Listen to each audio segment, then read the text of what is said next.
I have asked you to imagine this scenario if Franklin had Facebook, and I am here to reassure you, first of all, that Franklin, in fact, does have Facebook. From the grave, he is managing his Facebook page. He has many, many likes. But this is actually a way of demonstrating to you one of the extraordinary transformations that is going on in the humanities right now and that is being pioneered at Stanford University. And that is the digitization of the whole corpus of the human experience. From Neolithic bones to Egyptian papyri to medieval manuscripts to the memo that you wrote yesterday, all of this material is now being digitized. And what that means is that the archive of the historian, the distant dark repository that we all used to have to go to, is in fact coming to us. It is coming to our computer screens a foot away from us. We call this big data, and what big data helps us to do is to manipulate it in ways that were not possible before.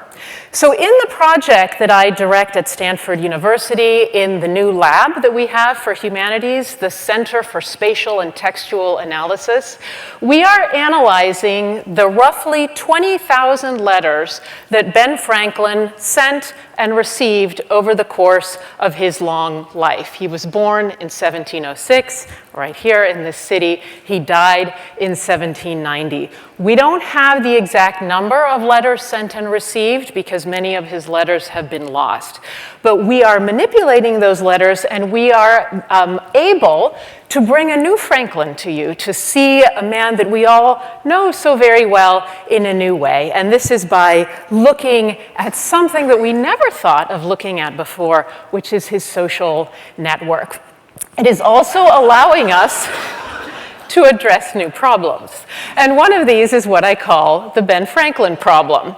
This is the Ben Franklin problem, that we imagine the Ben Franklin as he was when he was 80, when this famous portrait was made, not the bottom part, the top part of the portrait.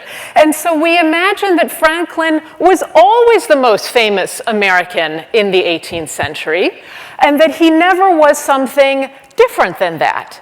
But what we are trying to do in our project, through the social network analysis of Ben Franklin, is to see how Franklin became Ben Franklin, how he became the most famous American in the world in the 18th century. So how did we do this? Well, we focused on a particular part of his life, and that is the part of his life that came after he published this extraordinary work, and these were the letters on electricity.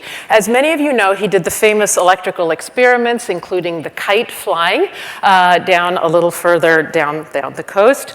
He did those in the 1740s. Now remember, the 18th century is the era before any means of long-distance communication besides the letter existed. So the only way to communicate your results to the world was by writing. So Ben Franklin sent many, many letters about his electrical experiments to his patron, Peter Collinson, in London, and these were published in 1751.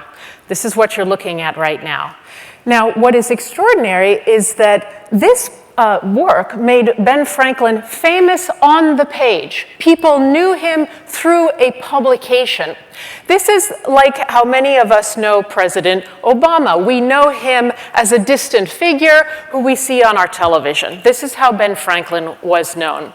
What we wanted to do was to find out how he became known personally to people through letters rather than through publications. So we focused on an extraordinary 20-year period of his life when he moved to London. And these are what we call the London decades, 1757 to 1775, when he moved from being somebody who was famous on paper to somebody who was able to expand his social network by means of letter writing.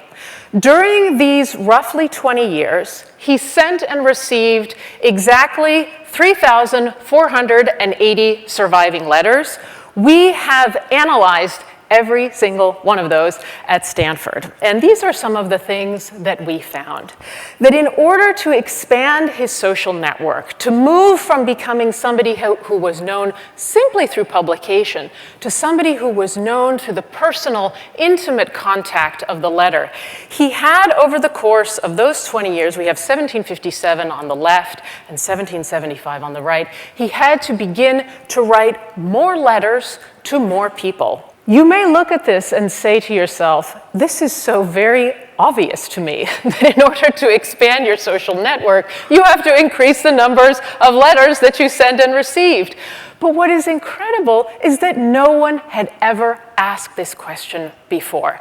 And through other means of looking at this data, we were able to say many, many other things about who he was writing to, what the characteristics of those people were, and how they helped Franklin to become known around the world, not just as the guy who had published the letters on electricity, but as a man who was known and who exchanged letters with more than 1,000 people over the course of his long life.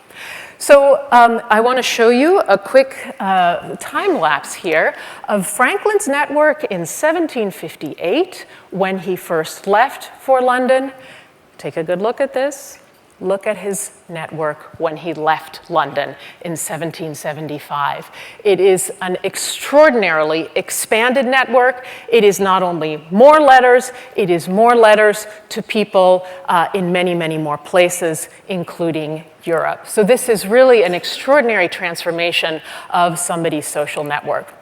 Here is a final comparison of Franklin's social network with his arch-rival, Voltaire, who, as you can see, had also a very large social network, but one that did not expand across the Atlantic Ocean.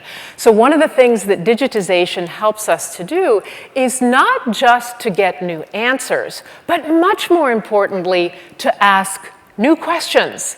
And one of these new questions might be, who was that person who was writing to Voltaire from across the Atlantic? There's that one orange line. Okay, what do we learn from Ben Franklin?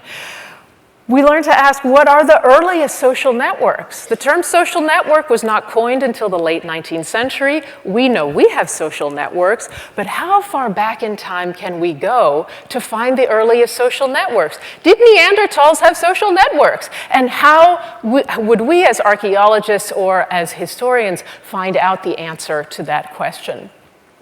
Can we look at famous texts as social networks? We know that part of the Bible that says begat, begat, begat. What if we imagine that as a social network? What if we imagine the Constitution as a social network? We read right over the preamble, we the people. Well, what if we examined we the people as a social network? We actually have the capacity now to look at the records of the Philadelphia Convention in 1787 and map out the social network of the founding fathers who put together the Constitution. What if we imagine the social networks of influential people?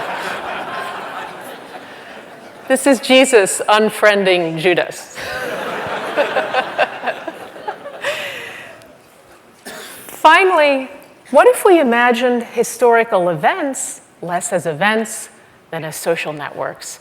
I've given you the two examples of the Underground Railroad and the Nazi rise to power, but this is just the beginning of the wonderful and extraordinary transformation of digital humanities. Thank you very much.